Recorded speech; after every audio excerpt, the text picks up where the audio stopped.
a nail-biter, but the NYXL just emerged victorious over the Houston Outlaws with the 3-2 victory. And I gotta say, man, we had a lot of close games today. That's 2 5-mappers in a row. Twitch Day has definitely been treating us well thus far. Speaking of Twitch Day, you see all the purple shirts around here. I gotta give another special thanks to Twitch for providing everyone here at the Blizzard Arena with free t-shirts. And if you at home are watching and you want some Twitch swag, make sure you hit up Amazon.com/Twitch merch and get yourself decked out in purple too. All right, now for our final match of the week, we have the Florida Mayhem going up against the Boston Uprising. The Boston Uprising have been red hot lately, and they're coming off of a tough upset of the NYXL earlier this week. And the Florida Mayhem, they're looking to get the ball rolling so far this stage and integrating their new guys, Awesome Guy and Sire Player, into their lineup. So this is definitely gonna be a great match. Yo, Blizzard Arena, y'all ready for the final match of the night? Yeah? Alrighty then, well, let's go ahead and get ourselves situated for this one with the boys at the desk. Take it away, Puckett. Thank you so much, Malik. Shout out to everyone wearing purple, especially the guy who's putting it on as we got the camera to him. We got Puckett here on the desk with Brent and Crumbs, and we're closing it out with the squad. I said they were the #1 seed in Stage 3. Not true. That's because the Valiant are sitting at 4-0, but let's look at our Stage 3 standings, because Boston is the story of the stage. They took down New York XL. They're sitting at 3-0. They've gone to Game 5 both times, but they got wins over Philly and New York. Yeah, super impressive, right? The Boston, the fact that they're doing it as well with a recent addition with mistakes coming in full time now, I think it's honestly a testament. Again, this team is looking fantastic. You cannot sleep on them in the slightest anymore. And Crumbs, we got to jump into this with that matchup against New York. This is the strongest we've seen Boston on a day that we were so worried for the team. They made major change-ups in their roster, brought in mistakes, and they somehow kind of shocked the world and took out our #1 team, handed them their 3rd loss of the entire season. Absolutely. Not only taking other teams' catchphrases, but also their records. By taking down New York, they're able to solidify themselves as a top team in the league. When I look at this team now, I'm looking at them with the same eyes. I see New York, I'm looking at London, I'm looking at everybody else near the top. It's already been enough, and they're so disciplined that their style, when it matches up against Florida, it's just not good for Florida. It's been 2-4-0 so far.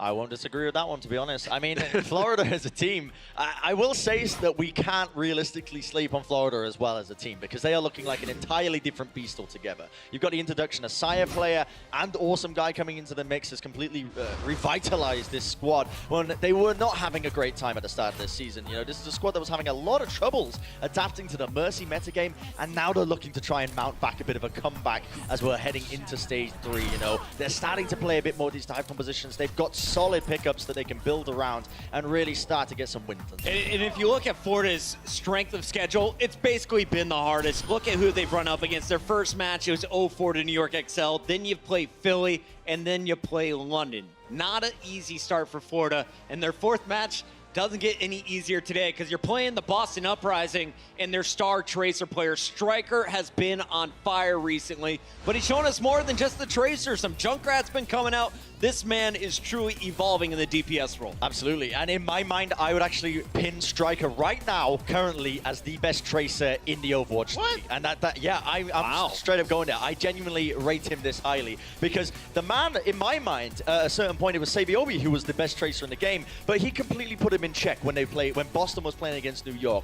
And Striker, as his gameplay, you can really just rely on him almost entirely as a constant player to be playing always at 100%. I'll actually give you a caveat on that best Tracer in the league, because I feel like the Tracers are such a high level. It's more like one of these horse races where every once in a while somebody inches away and looks like the best Tracer for a week, and then they go back and somebody else takes a spot. So yeah, for this week, I think you could say that Striker is the best. Bless you. Thank you for agreeing with me. I like that you guys are backing each other up. It's a happy Saturday here at the Blizzard Arena. Let's get into the action here, guys. First official predictions. Boston's the favorite coming in, right? Yeah, I'm going to be going with Boston for this one.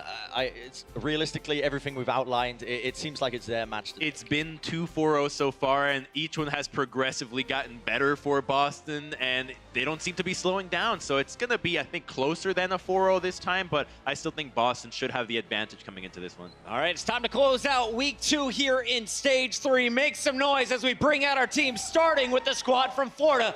Please give it up for the Mayhem. Vic, the bus driver, leading the charge, but Manitin is the man to watch today. His family over from Sweden.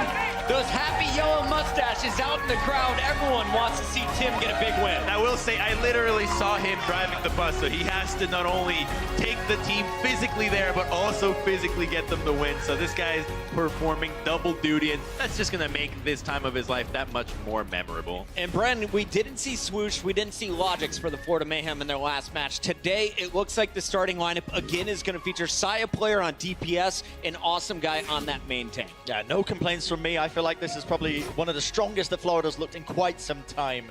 And one thing I really like, I mean, whilst we're on the topic of this young man here, Manitin, I feel like they've really enabled him to play his best. Like, Manitin was always underrated. He slipped under the radar by quite a few number of people, but he's always been consistent, like, across the board. And that's really what you want most out of your diva player, out of your off-tank player, is consistent results. Because if you got someone who's a bit wish-washy, again, you're not going to be able to build a team around them. That's what we're looking at here today. If you go back and watch his last performance on Volskaya, amazing performance by Manitin there on Diva. This is a look at your starting six for the Florida Mayhem. Who's got the most pressure today, Crumbs? I think it has to be Zupa and Zebasai. The support lineup from Florida, I think, is the part that needs to improve a little bit more when it comes to their ultimate usage, staggering their ultimates and using them in incorrect situations. If they can fix that, they'll be really good. Florida just 4-19, looking for their 5th win today against a squad that already has 15 match wins in their column. Please give it up for the Boston Uprising.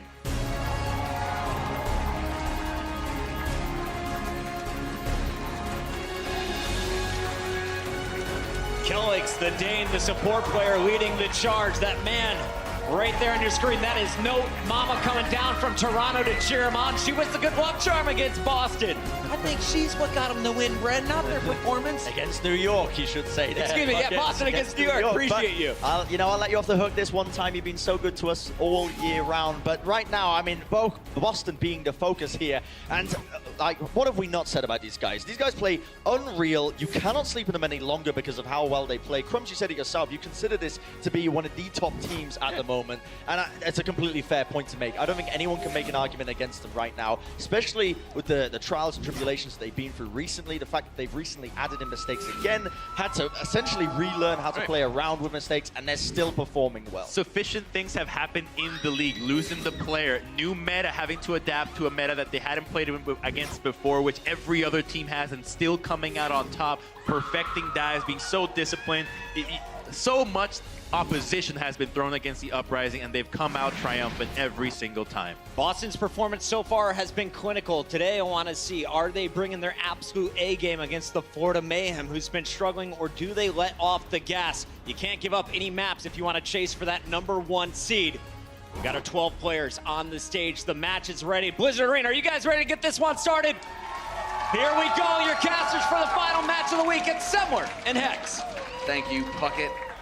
Are we ready to get this started, Hex? I don't know. You know, it's like Puckett's throwing it in there. He's asking the crowd. Crowd, don't, they just have to sit and enjoy. No one cares. No one cares if we're ready at all. We're going to be here anyway. It doesn't matter. Like, get in that room. Go talk about the game. It's all right. All right, welcome, everybody. Yes, the last match of the week here. It is going to be Florida Mayhem versus the Boston Uprising. Do you agree with what was said on the desk? That's Boston Uprising is kind of their game to lose. It kind of has to be right now, especially map scores. They're undefeated on Anubis. I think if any chance exists for Florida to come into this, they're going to have to win Blizzard World. Boston also very good at Nepal. Then maybe you can cheese out Junkertown, and who knows what happens on Oasis there. I think their best chance is try to ride their sniper player. It's been Saya player who's been absolutely crushing it for this team. It's a little too bad there's no Route 66 because he said monstrous performances there. But there have been some changes made in this Boston roster that maybe the level of Widow play isn't what it used to be. Maybe try to exploit that, force them into playing your game if you're Florida, and let Saya try to carry you. Well, it's looking like they'll get something along those lines. It's Boston Uprising right now on the defense. But as the home team, they'll have mistakes on Widow to start. Yeah, they like playing Junkrat Widow here, which has been meta on Anubis. What they do is generally on the low ground here. Gamsu's going to go there. And even if they get in trouble with that Widowmaker, they will often drop that Widowmaker down behind the Orisa as well. So they're very clumped up there. Now, if Florida can see this and take advantage of it, maybe running a Sombra into this, a Sombra Tracer could be a decent idea as well. Because especially, I mean, when you have a Widow trying to go into a team with an Orisa, you kind of just have to switch and go into full dive, and we'll see how that works out. Tavik has a decent Genji, Saya can play a good Tracer, and Tavik also has the Sombra in his pool. Yeah, exactly right. There is some depth here. Tavik really is going to be one of those all-around sort of players that can really make everything work. We've got the half horse, the Shetland in play here with Mistakes on the high ground, and there you go. Oh, instant death. Doesn't matter if you got a barrier, he'll still take your head off. Mistakes will get rezzed up by Kelix's Minder, but that is going to force him to change positions, it looks like. He doesn't have a barrier. He was behind it, but then he went up top, and then he got exploited over top. But Gamsu is able to take down Saya with a long-range Orisa snipe of all things there, so they're going to have to reset this one. Be interesting to see if Saya sticks on this one. It's very possible if Mistakes goes back up to that high ground, you can see that grapple shot again, but I think Mistakes is not going to live up to his namesake and make that same one twice, so likely going to sit behind this barrier. Oh, nicely done. There's the halt. Mistakes attempting a shot. As much damage getting pumped in there as possible on Awesome Guy. And Awesome Guy getting forced to chase. Well, he's going to have to give ground. They're going for the reset again. Losing that Manitin mech is going to slow things down. And well, Mistakes is being very kind, allowing for Manitin to go back to spawn that quickly. Never mind, we'll just get rezzed. It's a nice little escort there. What they're trying to do is dive on this composition so that Mistakes has to leave. You saw he was the primary target of that Winston on the leap in, so Mistakes gets around that shield, and then you have to capitalize on it with Saya player to get over the top and hit that shot. They are sticking with this right now. The dive comes in again. Striker's going to try to respond to the tire. Whoa, and the bubble just barely catches that. Awesome Guy going to be counting his lucky stars. He's still in this. Tavik dropping dangerously low. It's looking like he'll be able to get topped up again, however. But we've lost Awesome Guy. Striker, it's like you're trying to focus Mistakes, but you still have to worry about this Junkrat just pummeling you. Well, Mistakes had infosight, so he knows where the other Widow is, but not exactly where he is. Saya punishes that. They will take down the Supercharger as well. Resurrection onto Mistakes as Tavik gets punished by Note. That was a big kill right there. It would have been potentially possible. Awesome Guy is now back into this between Manitin and Awesome Guy. They could have maybe followed up with Tavik, but him dying pretty much sets him back to 0 here for Florida Mayhem. Past the 2-minute mark. They've got a blade now for Tavik. They've actually banked up a couple of decent ultimates. Manitin can self-destruct, but a huge kill in the back onto Zebosai. Awesome Guy will fall soon after. This 4v6 is now the time you want to start busting out ultimates. In fact, it's time to head back to spawn. Boston is happy to oblige them. Yeah, look at that. Tavik was literally just running into him like, kill me now! Kill me right now, please! Yes, kill me! Then all right, reference. I thought you were going for it. Yeah, I thought that was exactly the chopper had already anger. left. All right, but it is going to be the reset here yet again. Minute 20 on the clock here for Florida. We got 2 ultimates online for Boston. We'll soon have another Riptire here for Striker. He's been really quick at generating these. Yeah, one of the issues is that they don't have support ultimates to go with. They're going to try to crack this open in the self over the top. Neko down. That's going to put Kelix in a position to go res him. They should be camping this. Tavik a little bit too late. His target, first of all, was the Orisa, and that tire ends this push immediately. They did get a support ultimate out at the very least, but it's time to reset again, very likely. There's a value tire if ever there was one. You take Tavik, you get Zebo as well, and well, now you're gonna have side player under pressure here. Note gonna be able to take a little bit of a pot shot, has to be careful, but he will get topped up once again here by Kelix. Kind of gives away Kelix's position, but I guess that was obvious. Florida's working their way to both support ultimates. Meanwhile, Kelix just getting to his Valk as well. We'll see if one of these snipers can clip Wings of Mercy. It doesn't even get it off. Zebo 98% on that Valk when he was sniped. Oh, and now he's got Saya as well. There we go. For those of you doubting Mistakes. What? Yeah, buddy. 3 quick kills. Pretty much snuffs it for Florida Mayhem. Zebasine, he's back in the fight, but he's got nobody to heal. Awesome Guy's crouching in the back, hoping that they don't notice him. I think a lot of people knew that Mistakes is a very good tracer. That's how he came up in Overwatch. He's also played a good amount of Sombra, but I think people assumed, perhaps wrongly so, that they were getting a downgrade in their Widowmaker play. They might have accidentally stumbled into an upgrade here. That was an insane set of shots. That's as clean as it gets. That's exactly what you're hoping for, especially going up against a specialist in the shape of Saya. But a solid defense there. Boston really showing nothing to the Florida Mayhem. It's on the Florida Mayhem now to come up with something big. It's one of the reasons that they're undefeated on this map so far. Their defense on first has been so good. It always puts team in an awkward moment going into second. And Striker just... I don't think Striker died that whole match. Maybe once or twice. Yeah, once. He's just sitting back, chunking away over the top. Blind damage, blind fire, getting tire after tire in there. Looking pretty quiet over there. There's not much to be happy about there. He just got full held on Anubis, 0%, and it's looking to be a very quick first map for the Boston Uprising, unless we see the defense of a century from Florida. Man on your screen right now, Zebasai, shot caller here for Florida Mayhem. He's going to have to come up with something big in terms of rallying the troops, getting that spirit going here for the team. They need to believe that they can get this hold. They are desperately relying on it now not to go down 0-1 in this series at the beginning of it. Boston Uprising, Kellick's totally going to be running that Torb. For sure. Have you never heard of offensive target? Why are you shaking your head at me? Huh? No, I think it's totally viable. Probably totally going to run that Torb. Dude. It'd be the ultimate disrespect play. Aggro turrets. Just come out with like a sim and a Torb and still take first. Just let Striker and Mistakes go wild on it anyway. Dude, you've never heard of the offensive teleport? You know, you put it in the back of point A in that little room. There you go. Yeah, okay. Never mind. Awesome guy is about as impressed with this analysis No, as you are and everybody else on the stream. I was like, yeah, cool story. Yes, great story, Semler. Really appreciate it.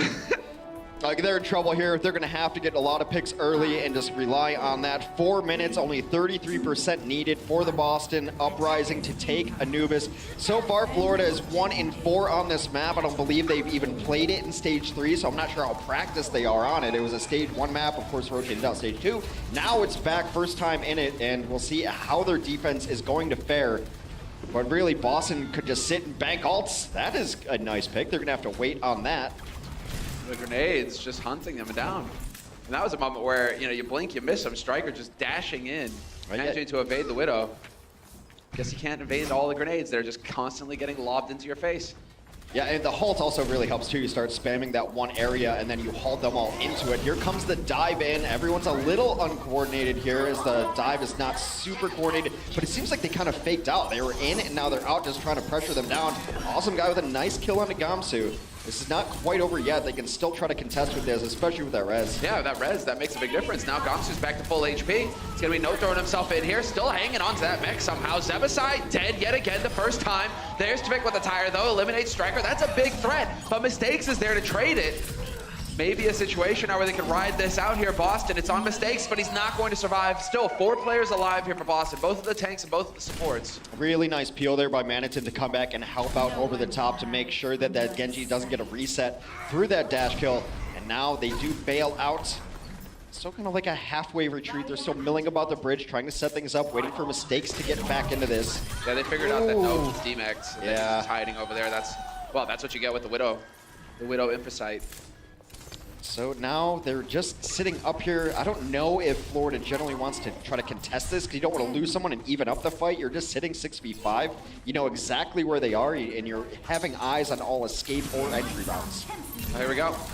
Preemptive Valk getting thrown in here by Kelix. Gets tagged to the body. Mistakes is gone yet again. Tvik blowing a player up. Going to be difficult for Kelix. Now you got to pick which one are you going to res. But then you got Gamsu coming into the mix. 2 kills of his own. Bringing it back Boston's way. Although, as I say, that Saya player and Zebasai, well, Saya player mainly making the difference. Transcend in the corner, but it's just both supports. Where's any of the damage going to come from? The Winston's not going to be able to output that damage either. They are trying to back out now, waiting for reinforcements to come in here, but they're stuck in a hallway with a 2-ton mech. Not much you can do about that situation. Kelix lobbing himself in there, going for that hard reset as quick as possible. What do they have in terms of ults now to get online? Both support ults have been used for both of these teams, so there is that to consider here. Now it's really going to come down to these offensive ults, and while you've got the Genji with the Dragon Blade, that's a fight ender right there. It's a really interesting moment because Mistakes has not played a whole lot of Genji so far in the Overwatch League. Maybe it's something he's been grinding, adding to their pool, because Boston's style has been since the beginning of the Overwatch League to run a dive on a lot of these different maps, and he can't do so without a Genji. We'll see how that is. He's generally been a hit scan player early on, but maybe adding it in. Now that was a brave move there without the reflect to go into an angle that Saya can peek. Saya getting put on notice. We got Tvik chucking the tire in there. Nothing to protect Kelix, unfortunately for him. None of that burst, but here we go. Mistakes with the blade out. Finds the 1 kill. There's the second. Could be making the difference here for his team as they've spotted out the Zen as well. Stuck in the corner. Nowhere for Zupe to go, and Gamsu will stomp him. And now they have to just rush this point, and they've lost way too many. Gamsu in on the cleanup here. It is all up to Manitin, but he doesn't have a very large life bar, even though he's got 2 of them. And Boston will eventually crack it. A very nice blade there. Target target selection on point for mistakes to take down the enemy DPS, but more importantly, taking down the Mercy. You don't want to allow a Resurrection to come through and undo all of your good work. Boston, in short order, takes a 1-0 lead. Fantastic stuff. Completely expected, but we will see if Florida Mayhem will be able to turn it around. I mean, Saya player was certainly hitting shots. It's going to come down to the coordination. Florida, they have a few minutes now to talk it over and figure it out for the map that's coming up after the break. The Overwatch League is brought to you by Omen by HP, the official PC and display of the Overwatch League. Intel, the official computer processor of the Overwatch League. And by T-Mobile, America's best unlimited network.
What's up, everybody? Malik here for Access Granted. I'm getting ready to pick up Tavik and his teammate Manatee from the Florida Mayhem and see what they've been up to.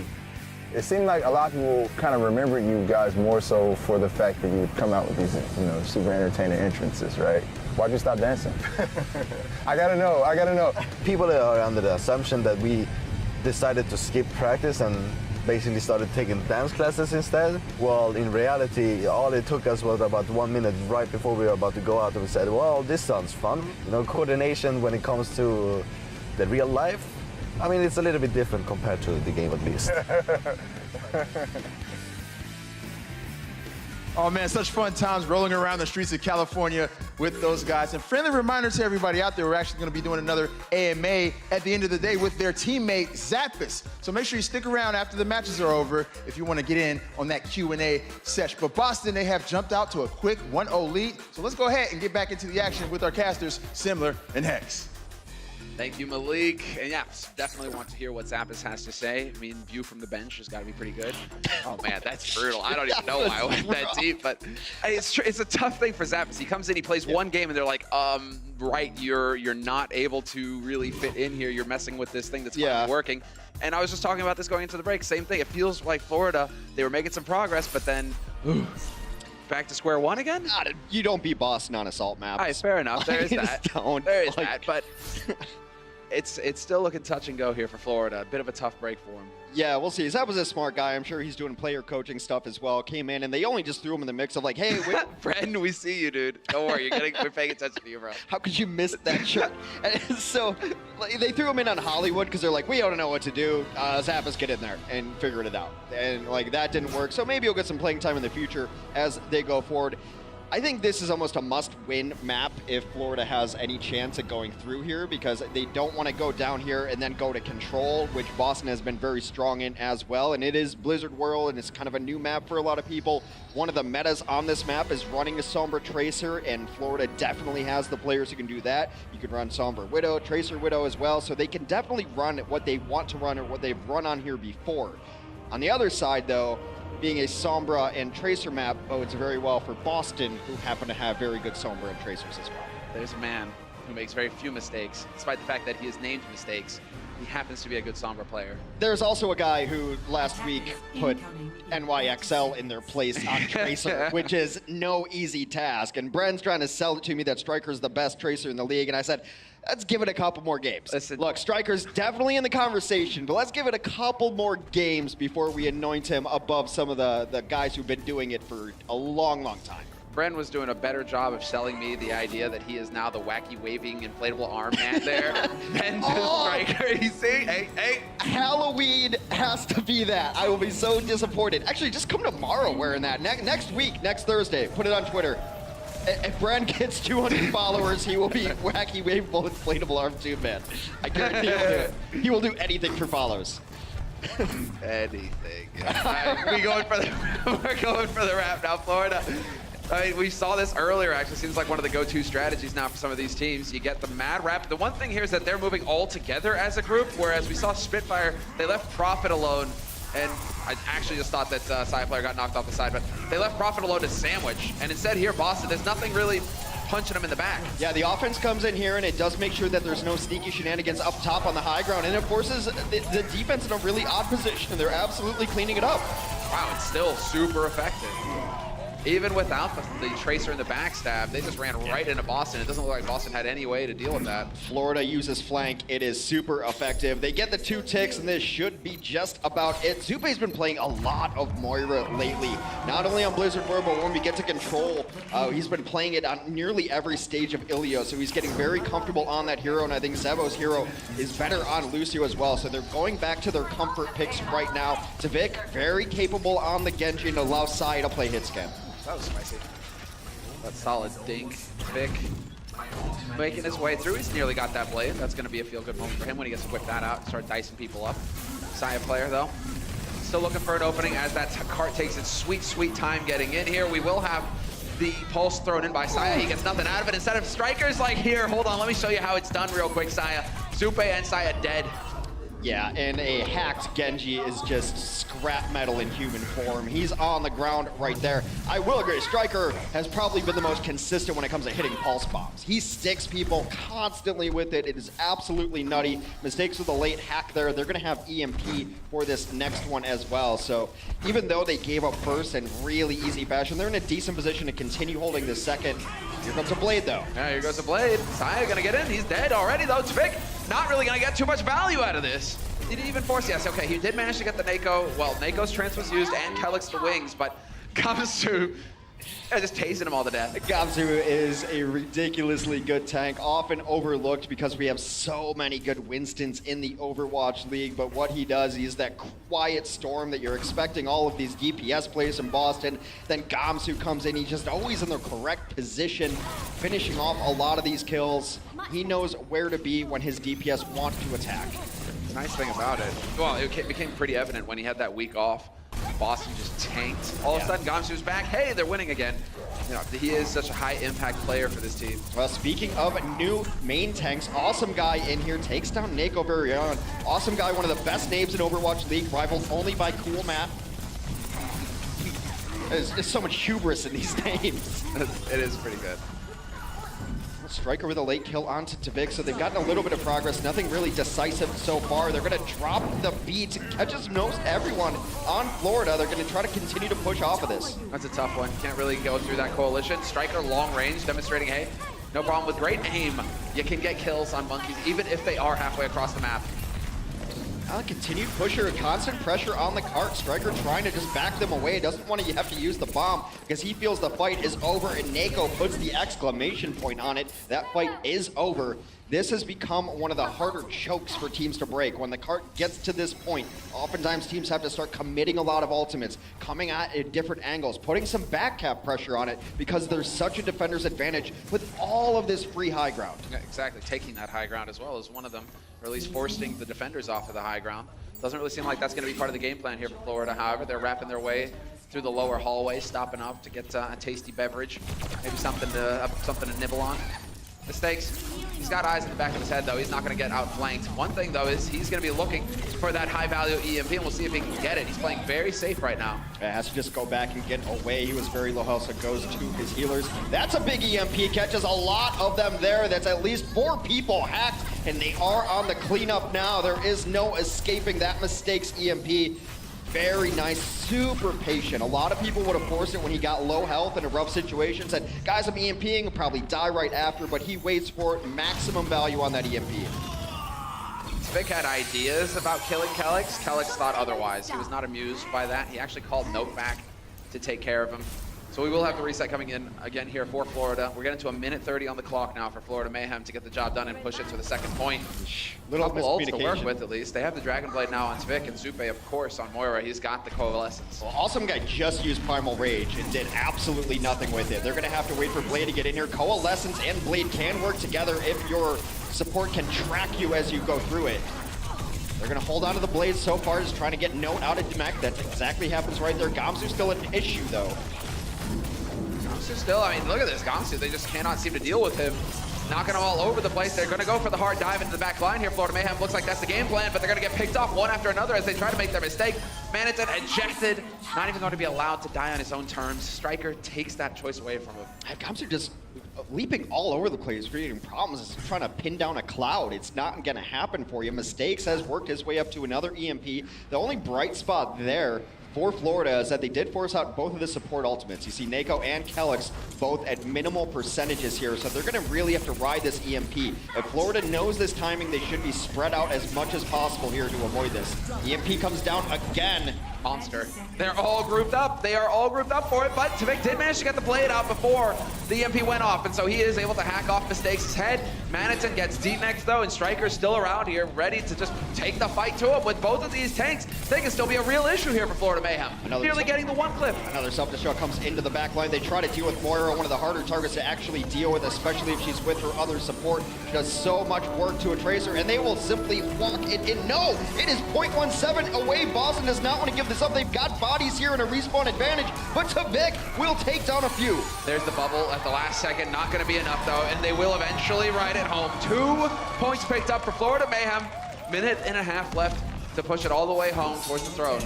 At 90 seconds, and it was really the penultimate fight that set that up, to be able to push into a Boston team with no support ultimates available. Of course, the swing back of that is that both support ults will be up for the next few fights. I believe that there's going to be a maximum 2 fights left on this map. You would like to only use 1 each time if you have the chance. Get out. Big. Not having fun with that one. Unfortunately for him, no health pack either. Gonna have to rely on his healers to get that going. Awesome. Gets overwhelmed by Gamsu and Striker, and yet again, Florida Mayhem going to have to give ground as even the res comes through for Nako. Yeah, sometimes it's just difficult to integrate a main tank into your team. A lot of the main tanks are calling initiations, and they're the ones who really decide when it's time to go and when it's time to leave. Awesome Guys so far, not necessarily fitting in 100% here. They do have one good crack at this, though, because they're going to have Barrier, Blade, and if all else fails, Primal Rage to buy a little bit of time. Yeah, they will have quite a few ults to work with. You want that barrier, though. You want that barrier. You know you only have one more push. There's no reason to go in without it. You're at 95%. Just Let him farm it up. Yep, awesome guy. Dance around here until Zebo can get it. Nope, this awesome guy decides to throw himself in there. He's got the primal though, so that will help. But there's the EMP.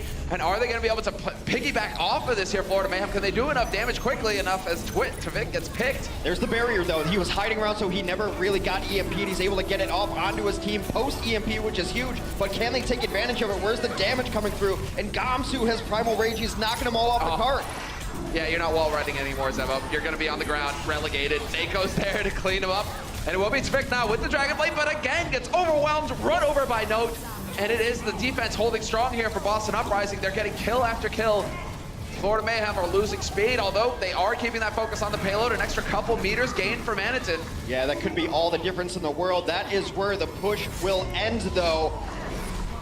Sombra is so good at disrupting your plan. Oh, you want to come into the barrier and play? Well, you'll figure it out after you deal with this, because then you take 1 or 2 down, and you saw that Tvik was unable to pop it till the very end when it was kind of a desperation blade rather than this coordinated attack. All she does is just mess with your game plan constantly. He's like, oh, D.Va, dive in. I can't. I got hacked. I'm just a big chunk of coal right now.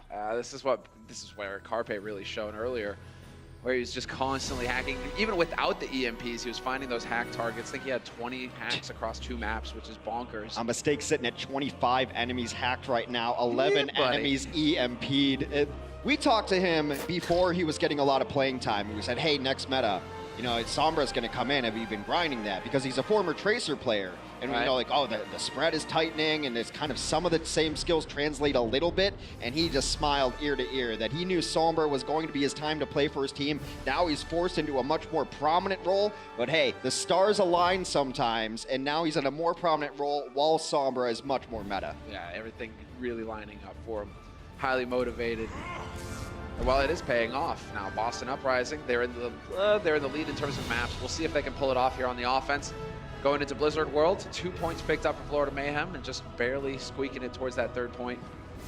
And as far as the setup is concerned for Florida, we will have Tvik on the junk, Silent Player on the Tracer.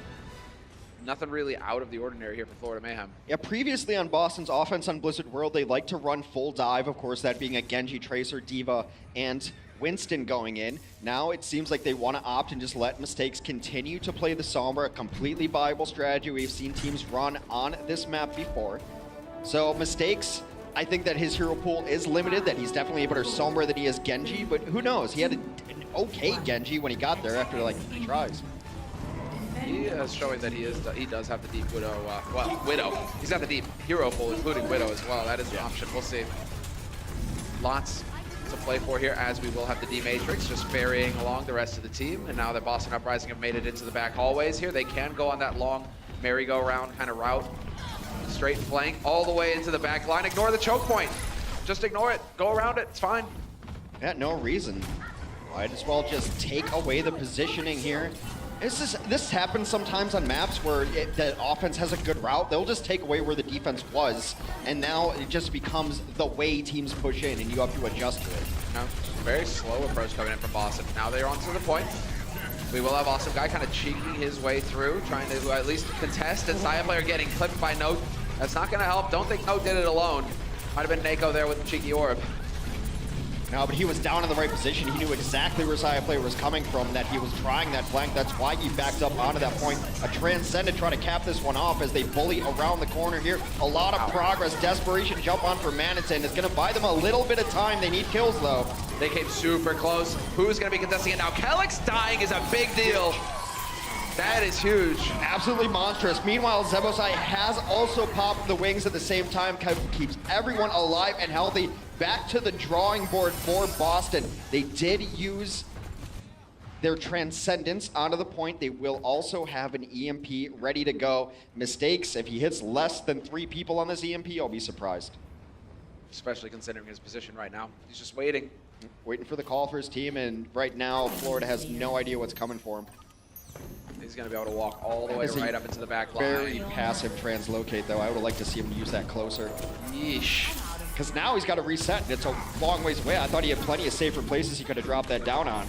Can he get in here? Can he find these targets? His tanks have gone charging in, and it's not looking like Mistakes is going to lead the way with the EMP to kick things off. Instead, it's the rest of his team moving on in. Nobody going to get picked up by Manitin's self-destruct, but he will go ahead and get that remet going.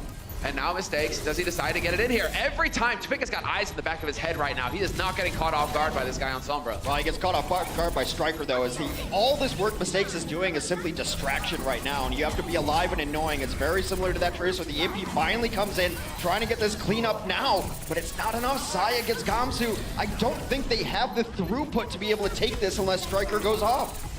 Oh, he's got the pulse now. Oh, he's got the possibility. Yeah, Striker is going to try to get in here. Support's still hanging out. Go for that res. Go for that res. No, it's going to be the Valk. There we go. There's the res. There's the stick. And it works perfectly. Zebasai gone. No, cancels out to fix tired. This is a golden opportunity now for Boston Uprising to push on to this point.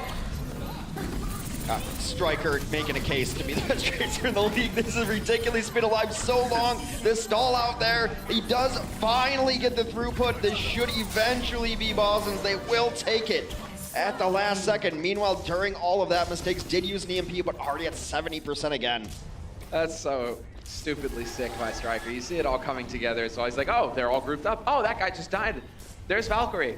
Where is the Mercy going to be? Everyone was so low that he didn't even fully retreat. You saw him just blink back and he's staring them down. He's staring down 3 people, knowing the Mercy's gonna come in, waits, hits the stick, absolutely crushes that push for them. All right, on the way through now, Mistakes.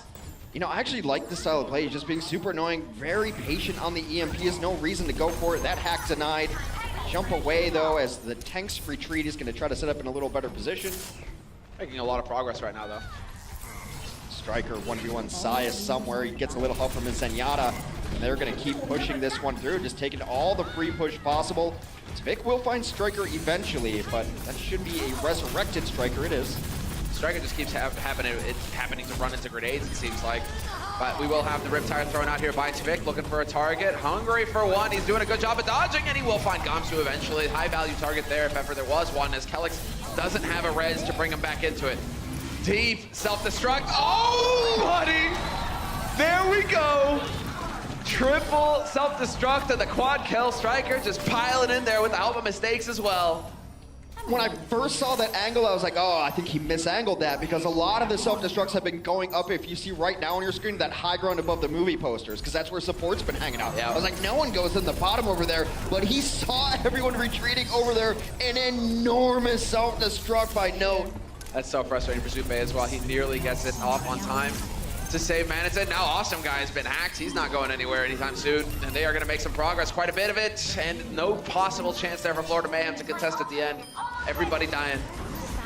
Yeah, this is going to be sick. All right, let's see. Note, he's lining it up. Boom. Oh, he gets the angle. Perfect. No, it's the EMP right there, too. Who's going to get away from that? It's theoretically one of the most powerful combinations in the game. EMP will strip away shields who are going to protect you from self-destruct, strips away all your mobility. So a wonderful combination there from Mistakes and Note to take down the entirety of the Florida Mayhem. Oh, well, now we go. That's what is possible. Side player with the McCree, keeping the packs. He gets that flashbang off, and that's exactly one of the ways that you can counter the Sombra. 2:25 to go, an EMP incoming. Wings about to be up for Kelix. There it is. Valkyrie is online. In the same breath, though, so is Zebos. They're going to try to equalize this with a self-destruct of their own. Caught Kelix around the corner. Yeah, nowhere for Kelix to go. Just stuck. Didn't have his tank with him. There's no bubble for them to drop, and that is a nice defensive stabilization for the Florida Mayhem. Still, though, a lot of time on the clock for this meager amount of footage needed. 30 meters to go, but when it gets this far into Blizzard World, very claustrophobic, every inch a struggle. Yeah, exactly. You can see them spread out as well, not really wanting to get... Oh, never mind. Never mind. Saya player doesn't even cancel the EMP, unfortunately, so we'll see. Can they take advantage of it? Yes. Nope. Finds a kill on Saya player with the self-destruct, the tire. Nothing there for Twig, unfortunately for him. Manitza T-Max. This is shaping up nicely now for Boston Uprising. There is Zebasai flying high, trying to keep his teammates alive, but it's not going to be enough. There's no one there. It was another EMP and a self-destruct. They really have this combination work down well, and it's just so perfect on this area of Blizzard World, especially the second area worked so well. Now they have a pulse bomb to try to close out. Gamsu's got Primal Rage as well. Primal Rage could win this without even getting a kill. Just knock people away from the cart. Just keep a body on that card at all times here, and you're so close to sneaking it in. 2.5 meters left for Boston Uprising, and if they stop contesting for an instant, they can just sneak this through. Boston Uprising, trouble. Yeah, you keep it on there. 1 meter left. Zupe finally has to throw the trans in, but he's gonna have to give ground, and that's gonna be it. The second they leave the point, Florida Mayhem, Boston Uprising are able to pick up their second map in this series. Just beautiful coordination, a new strategy from them. They used to run dive. They ran some McCree onto this now, but now when you have a Sombra player, the level of mistakes, getting EMP very quickly, being annoying and just being effective on that first point, allowing all the space for Striker to come work, and then knowing when to capitalize. Well, this is gonna be it, guys. We're gonna see after the break and after the halftime breakdown what happens next.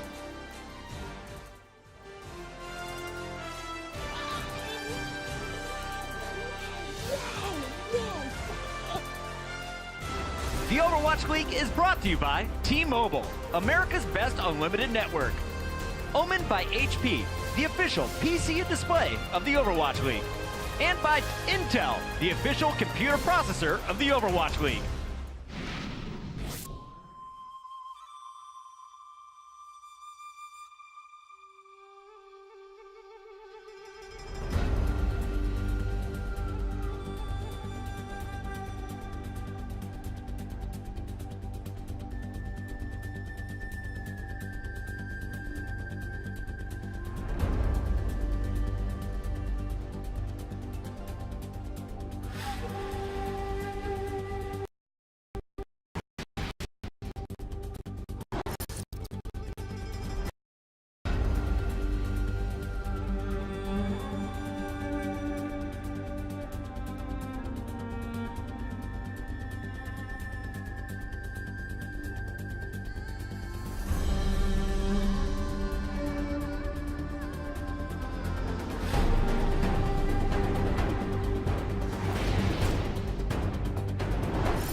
So far, it's all Boston Uprising. They're up 2-0 over the Florida Mayhem at the half. Striker, nice pulse bombs, buddy. Making them count today. Welcome back.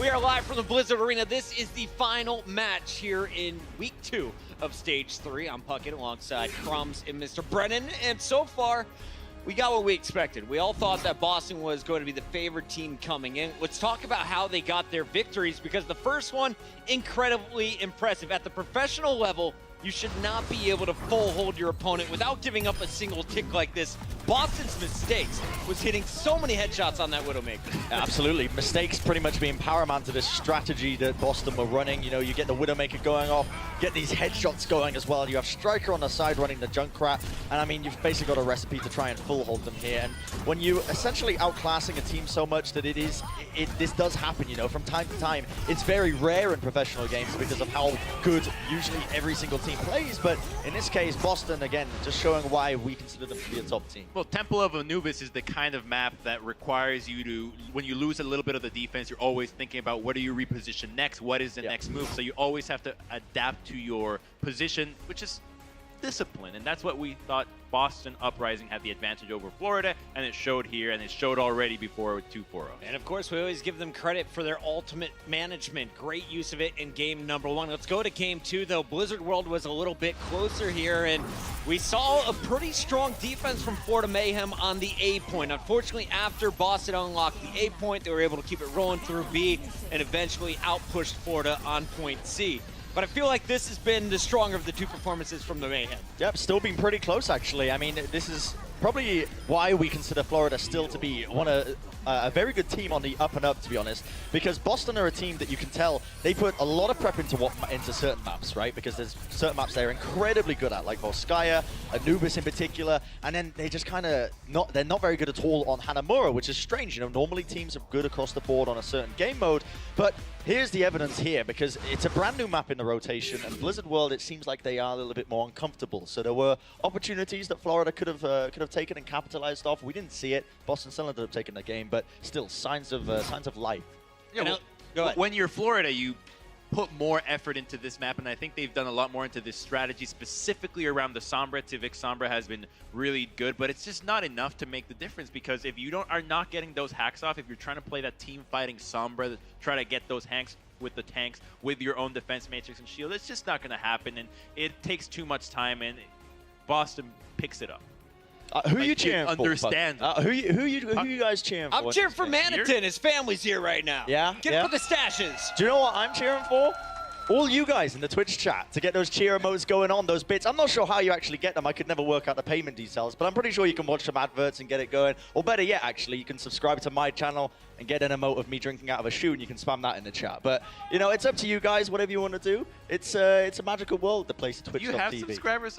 I do. I actually have a subscription button. I don't know why they gave it to me, but I do have one. Thank you, Twitch. We got Harblue, we got Dato, and who knew Bregg was a partner? Wow, anyone can get in these days. All right, guys, that's going to do it for our halftime coverage. When we come back, we've got at least 2 more games. Can we see the Mayhem force a third Game 5? It's not looking likely, but we sure hope they can turn it around in the second half. We'll be right back. The Overwatch League is brought to you by Sour Patch Kids. Sour, sweet, gone.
All right, welcome back for the break, everybody. That's right, we'll do it live. All right, it is going to be the third map here in this series. 2-0 lead for Boston. You and I got to catch up with mistakes during the break, though, and he seemed pretty positive. Yeah, he seemed pretty happy with his life, and why wouldn't you be? He just played a really good set. His Widow was crazy. He's like, oh, I just got lucky. I don't know, hitting pixel-perfect headshots 3 times in a row is not necessarily luck.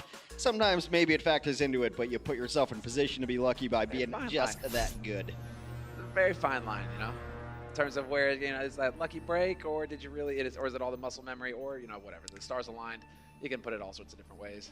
So we're heading into Nepal now. This is an area where we see a lot of Pharah, and you can see a lot of tank play against Pharah. You really can expect almost anything based on what specific stages we're going to. Would not be surprised if I see a lot of Moira out of the Florida Mayhem. They've been running a lot of Moira Lucio on these control maps, but this is it. Florida's back against the wall, down 0-2 in the set so far. Boston likes to run a double hit scan here if at all possible, but really I could imagine seeing almost anything out of these teams as we open up onto Village. Well, we've seen a whole variety. We've seen the Pharah, you're right. We've seen the big tanks, the big beef. Maybe that's what we're going to see out of Boston. Yeah, I'd be most surprised, especially on Village, if we end up seeing any sort of Sombra, although both of these teams run a lot of Sombra on Ilios, Florida Mayhem especially, but it is Nepal instead. So we'll see exactly what they want to run. It's not really a Widow-heavy map either. And for Boston, they are coming out with Striker on the Roadhog. Mistakes will go back to Tracer. So tank heavy with a Moira and a Lucio to get on the point first. Florida's going to have to try to take high ground and maybe crack this from afar with the Junkrat that they're running on Tavik. I like it. I like it. Yeah, but that's the thing. They can just chuck grenades in there all day long. Awesome guy kind of making his way above ground, trying to set up that pincer movement perhaps. And it's going to be a little bit tough to just keep that shield nice and healthy. As already Awesome Guy and Manitin working together. Striker with a bit of a whip. You can see the mouse jiggle there. A little frustrated perhaps. Got to get that aim in. Just picture that you're chucking out, instead of hooks, you're chucking out pulse bomb. Striker, you'll hit everyone. There you go. There you go. Winston has a really hard time against Roadhog. It's just a big fat Reaper essentially, especially in close quarter. Striker's even going to hit that fire onto Saya player as well. Cleans it up. So, and McCree has a really rough time against Roadhog, and Diva has a really rough time against Roadhog. Basically, everybody has a really rough time against Roadhog right now. When Striker's playing him. Yeah, Tracer v Roadhog can work out. Reaper versus Roadhog can work out a little bit, but we'll see if we see any changes coming in. I think that Florida's going to give this another go on what they have. They don't want to reset their ult economy just yet, especially with Tire up, Deadeye up, although it's a very difficult map to get a good Deadeye in without some sort of combination with it. Spicy volley, some spicy damage there from Kelix. Is kind of volleying sound waves at him. Yeah, this is exactly how I thought they combo. They're going to Deadeye and Tire in, so the Deadeye forces them all into one spot. The Tire is supposed to clean that up, but nothing coming of it. Not enough, at least. Nako has gone down, though. Tavik does manage to find a kill, finally. Manitin, curious to see if he's going to chuck that self-destruct in here, or just save it for a new mech. The shield is getting melted. Gamsu has to give ground, and there it is. The self-destruct. Oh, it's a yank! Out in the open, or was that a boop? Not necessarily see exactly that, but this was over the moment Moira was picked off. Without those huge healing waves coming through from Moira, Lucio simply doesn't have it to be able to keep everyone alive by himself. So that's one of the keys to taking down this kind of composition, is to take down the Moira first. Easier said than done in a lot of those situations. Mistakes is going to move over to the Junkrat. Generally, when we've seen Boston play the Junkrat, it has been Striker on it in the past. So see how this one goes, and not well at all. Yeah, that's unfortunate that Note isn't able to cancel it out with that D-Matrix. Gamsu getting forced into the corner. It shouldn't be the end of days here as far as Boston are concerned. Yeah, exactly. Just, you can get chucked off the side here because this attack is as good as over, and they still have a lot of room to work with, though, so. Yeah, that first push netted them nearly 70%, so they're about in that one fight away territory. Striker staying on the Roadhog, not going to get any switches up from this composition. They're going to bank on this Shatter being money. And the moment that they see Awesome Guy maybe extend too far, that shield going down, they're going to try to get in a good position for her Shatter and clean this up, take stage one. Well, traded places. High ground now here for Boston Uprising. Gamsu with the shield. Spick is just going to go ahead and lob a Tire out here. Are they going to be able to delete it? No! It's the massive Deadeye triple coming in from Saya player. And while the rest of the team here just collapsing on the Boston roster, not a whole lot, exactly. Madison even just going to make sure that Note, unfortunately, it's not going to end well. Has to get out there. Now we're reaching maybe the final fight for Florida to be able to claw their way back into this matchup. I really love that they're using the Deadeye and the tire. You're just stuck between a rock and a hard place here. You look around the corner, and there's the charge to get the shield down, and that's why Saya player connects with 3. Beastly. And then it's just a fight straight up here on the high ground. Again, where you gonna go? Self-destruct. It's gonna force him onto the low ground, and well, that's opening it up for mistakes. 2 kills for him. The res goes off on Manitin, so we will have that tank back in play, and they will flip it right out from under Florida's noses. Boston Uprising now control the point. Yeah, forced back. They still will have time to reset at least once. 95%. We are definitely going towards the last final fight here. Manitin does get reset here. Still time enough for a full push, and they're gonna have Valkyrie for this. Meanwhile, Alex just now nearing his sound barrier. This tire could end it before it starts, though. Gotta be very careful. Man. See how far back they're playing on this, actually. Ah, there's the snipe. Well played. Zupe not gonna get caught unawares. Tvik manages to sneak that tire right through Gamsu's shield.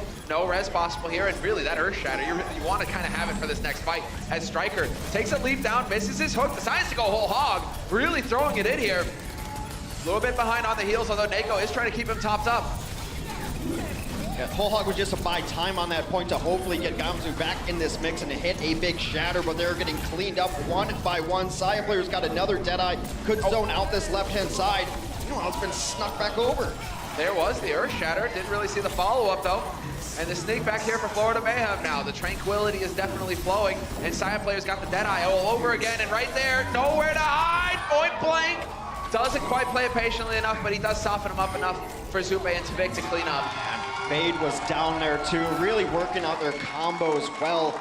Getting the shield down by jumping in onto that Reinhardt, getting the 3K there, and then the tire is just so brutal to deal with as well. If you're a Reinhardt in that situation, what do? You're just waiting to get blown up by the tire, which is just your life now as Reinhardt, but you gotta try to keep the shield up. When that goes in and Reinhardt does fall and the shield gets cracked, you're getting opening up big dead eyes here. We are gonna go over to the shrine area of the map. No Sanctum thus far. See what kind of compositions these team wants to run. So far, Mistakes is hanging out on a Soldier 76, which has seen a lot of play on shrine specifically. You can take that high ground with it, but then they can play around your angles. Most likely, he will try to set up on that elephant right there we're zooming in on. Yeah, I was about to say, you know, all these maps are kind of shrine-like. Maybe we just call this one Big Brass Elephant. Yeah, it really rolls off the tongue. Yeah, totally. The double B and E. There we go. Because really, this is going to be the focal point with the Soldier here for Boston Uprising. They would love to get Mistakes in position under the BB and E. And well, we'll see if he can manage it, because right now it's going pretty well. Manitin under fire. Striker wins the duel versus Tvik to kick things off. And in a Tracer v Tracer battle, yeah, Striker, you expect him to come up with that as a result.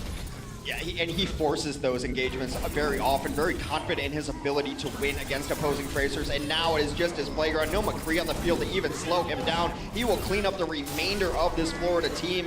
Manitin taken out as well, as Mistakes adds in some extra damage too. It's exactly where you want to be as a Soldier 76. You can pick whichever spot you want, you can rotate right to the elephant, and you've got a Mercy in your pocket to damage boost you. Florida coming in, they don't necessarily have the tire to combo with the Deadeye. It's going to be interesting to see how they plan on getting good Deadeyes off, or maybe just use it as a reload mechanic at a certain point. No flash. There's a stick. Nope, not quite the stick, and they do have just enough room to get out of the way. I like the play, though, from Striker. He can farm up that pulse so quickly. Should we have another chance to get that ult up online, especially if he can just farm it up on Manitin. Manitin realizing that he's at risk. It is going to be the change of position here from Striker as the dive comes in for Florida Mayhem, trying to get into that back line. Striker getting caught, but he's able to rewind out, and they will continue this fight. Deadeye does come out from the other side, trying to zone them out. Not going to be the case. Gamsu will eventually fall, but here comes the tactical visor, and Diva's out of mech. Not finding the angle though. Oh, Flashbang's gonna cancel that out. Saya player grabs himself a quick 2. The Saya player right now making the difference for Florida Mayhem, hands down. Constant pressure. Tvik literally runs right into Striker. And we will eventually have the shots to clean up, and they will manage to flip it. Florida Mayhem now.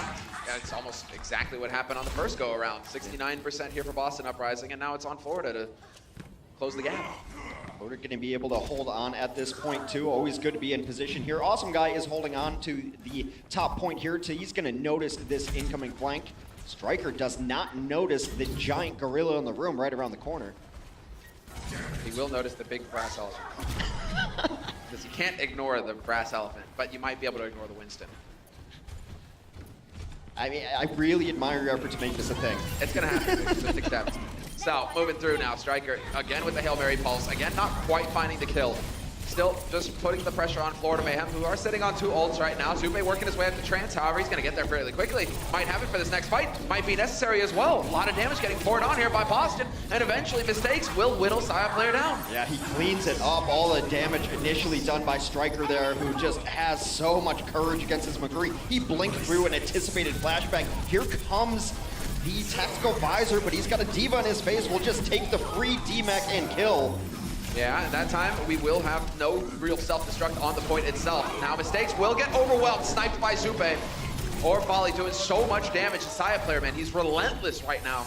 He's cleaning up. That high noon, people always forget how long you can channel it for. Until you hear that bang, you have to assume it's there, and the people peeking out were cleaned up. Florida in good position now at 75%. One more hold, and they will take a map, and map 4 will be all up for grabs.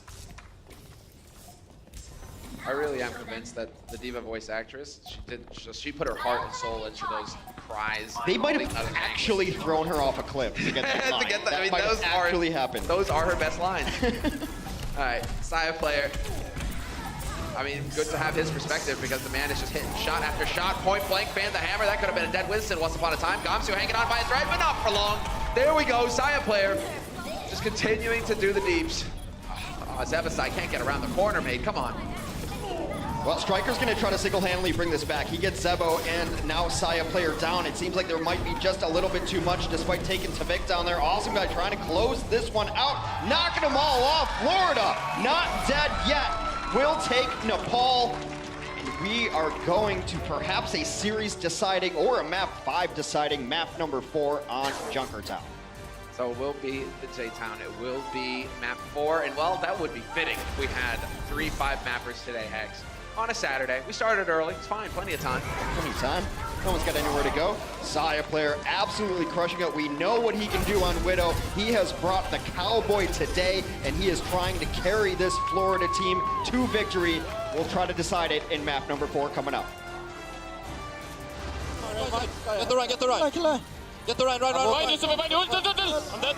Go Matrix. Go. I will right side, left side. Listen. Dead. Moira. Dead. Go. Go ping him. Nice. Very good. Just one, guys.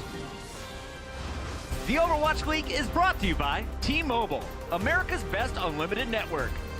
Omened by HP, the official PC and display of the Overwatch League. And by Intel, the official computer processor of the Overwatch League.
Welcome back, everyone. This is Zoe. How are you all doing in here? Is that good? Wonderful. Now, of course, I'm all over the place and reading what people have to say and mostly what they're asking. And one thing really stuck out for this very match. This was, where's Swoosh? Will we be seeing Swoosh again now that Awesome Guy has been joining the Florida Mayhem? So during halftime, I actually had a very interesting conversation with the coaching team from the Florida Mayhem about their substitution strat. And he said that they're in a unique position where for stage 1 and 2, that never had to think about that since they only had 6 players, and only just now with stage 3 they have people to come in and out of the game, so they have to everything got more complex. That's basically what he said. And he said for this week specifically, they want to give Awesome Guy as much playtime as possible to make sure that he's actually meshing with the team, and moving forward all of these decisions will be performance-based. So whoever is doing well in scrims and in practice will be on stage for the upcoming match. That seems fair to me, and those decisions are made by the actual coaches, not by the players. So, well, let's see what they have in store for us. If they have any changes for map 4, we will find out in just a second. Hex, Semler, please take it away. Thank you, Zoe. And I was crossing my fingers. I was wondering, was she gonna like mix them up or not? There for a second, I thought I was hearing it in my own mind, but no. Through it clearly, and you still bring it up. Come on. She got it. I also love the coaches where the kind of answers they give sometimes are just like, well, we had more options, so it got more complicated. It's like, really? God, how it works. I do like that they're running a meritocracy, at least for Florida right now, though. You know, the best players will play. Not a whole lot of industries work that way, so good job, guys, there. And the answer for substitutions, it's really interesting. No, there aren't any. No substitutions on either side. They're keeping their same rosters in here for Junkertown. And in fact, when it comes to not changing things up, Boston generally runs the same composition until they're forced off of it. They will run Junkrat, Roadhog, and a Widow all the way to third point until it stops working. And even then, sometimes they'll just keep at it. And they'll run it on offense and on defense. So Boston has a very set strategy here on Junkertown that they continue to like to run. Florida, very similar. They will run a Junkrat as well. And this Widow duel is what we're all looking forward to. We saw a little bit on Anubis. Saya player versus Mistakes. Junkertown, such a good Widow map. Can Mistakes keep up his level of play? Because coming into this, I thought the only chance Florida had was to force it into a Widow battle. Let Saya be your player. But Mistakes stepped it up and played so well on that Widow on Anubis. He did. It is going to be that moment. Again, we got to catch up with him. He was like, oh, it was all luck.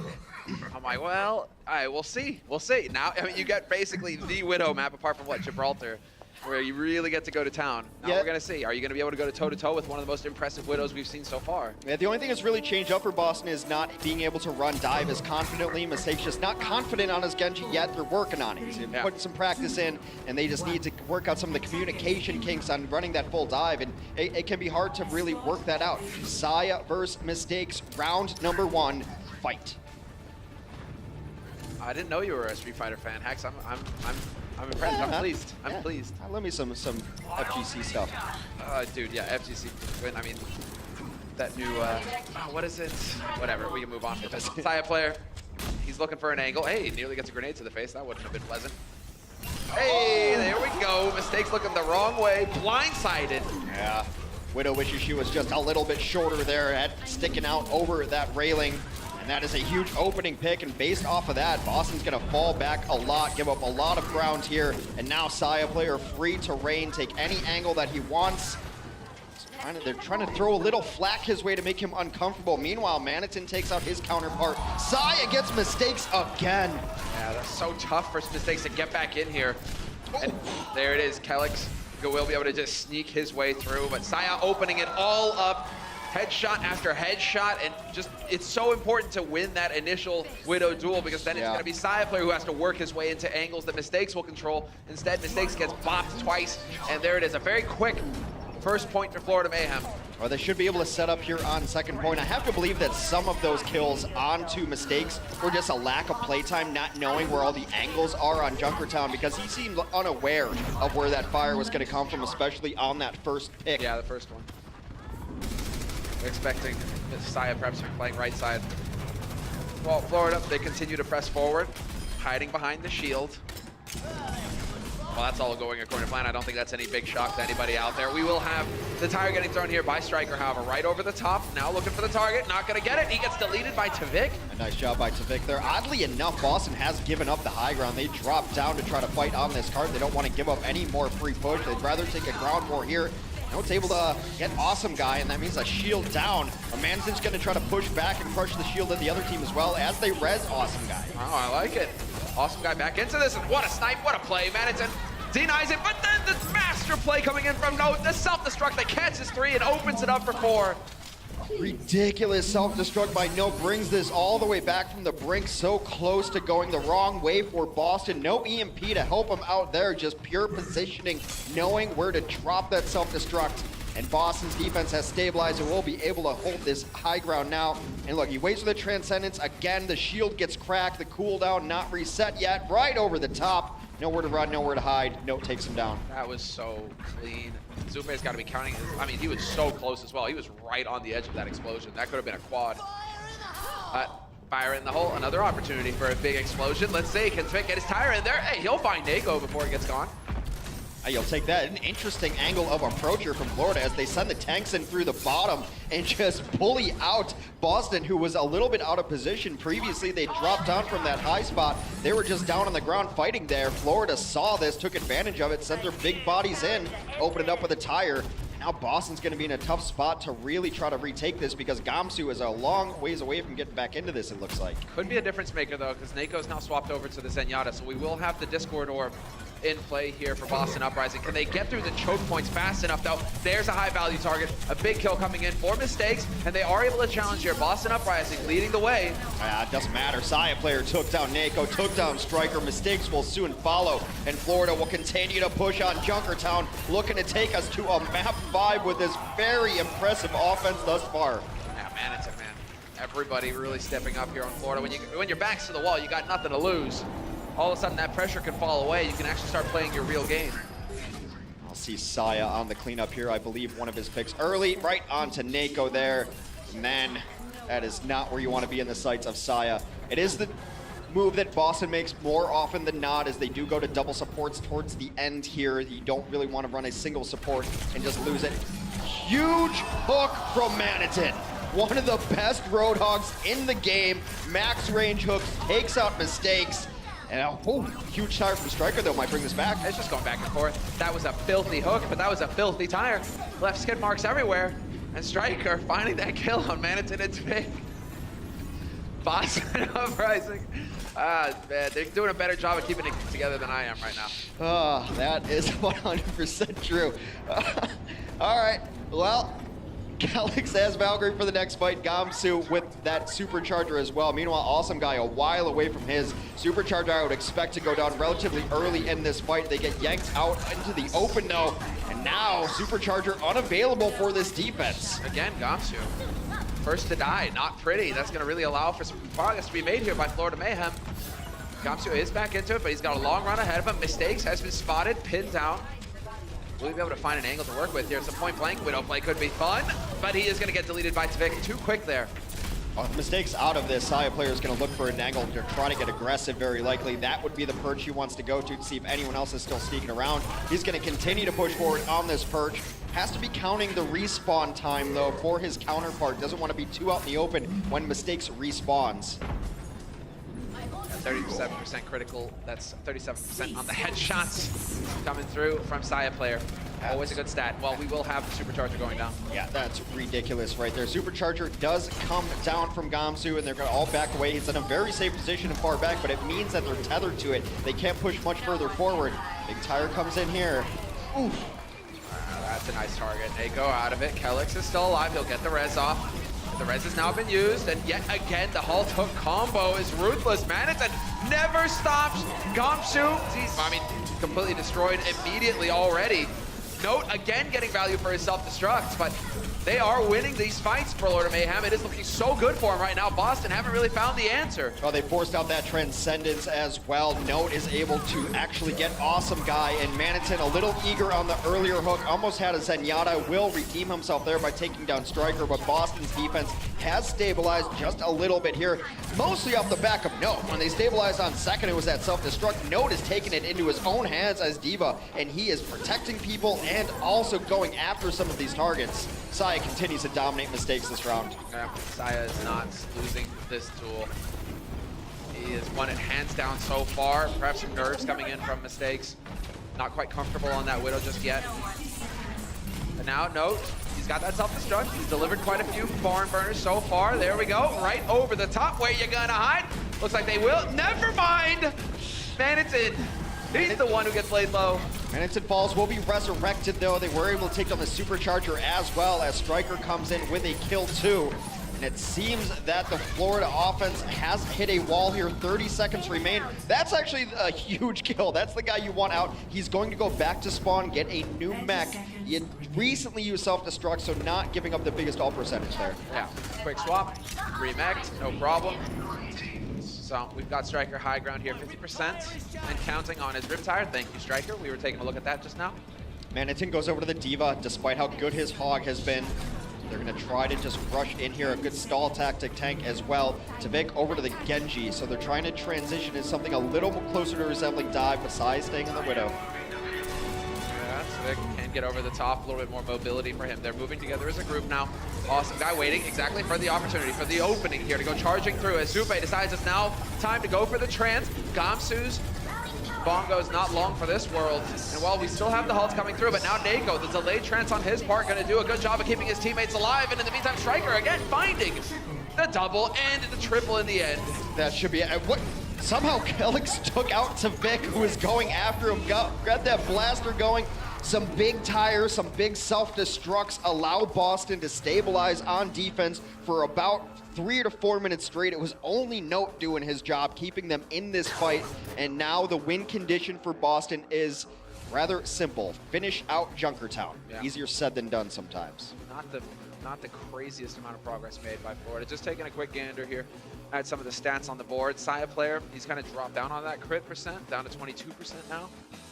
But only 7 final blows. It felt like a lot more, but then I guess, you know, he just kept winning that key fight versus Mistakes. Yeah, it was the duel, and a lot of people were going after Mistakes there. They decided if they could prioritize the Widow and open up space for Saya, that was where their bread was buttered, but he never really took over the game that we see some Widows do, where, yes, you take the Widow down, but then it's 1 pick after that, 2 picks after that. It was the couple of kills that he got on second point that allowed him to take that, a nice early pick onto Nako, who had just switched over to the Zenyatta.